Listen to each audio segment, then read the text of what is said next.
It'll be beautiful. And I'd ring it, and I'd take the oil.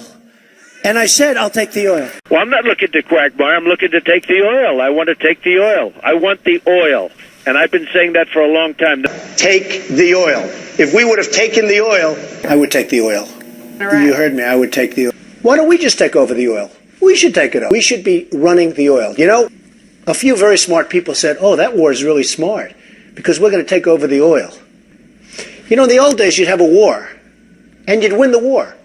And to the victor belong the spoils. You know that. Bomb the oil, take the oil. Bomb the oil, take the oil. Bomb the oil, take the oil. Bomb the oil, take the oil. Just take it, right? And I've been saying it for a long time. Libya, if we take the oil. If we don't take the oil, no interest. And if that's going to happen, we take the oil. I'm talking about oil.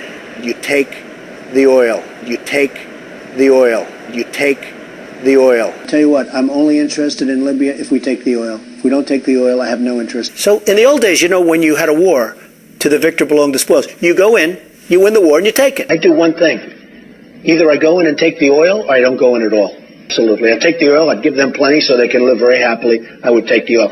In the old days, when you have a war, and you win, that nation's yours. Libya, who's going to take over the oil? So what do we get out of it, and why don't we take the oil? If you're successful, we get half of your oil, because they're going to take the oil. We should have kept the oil over and over and over again.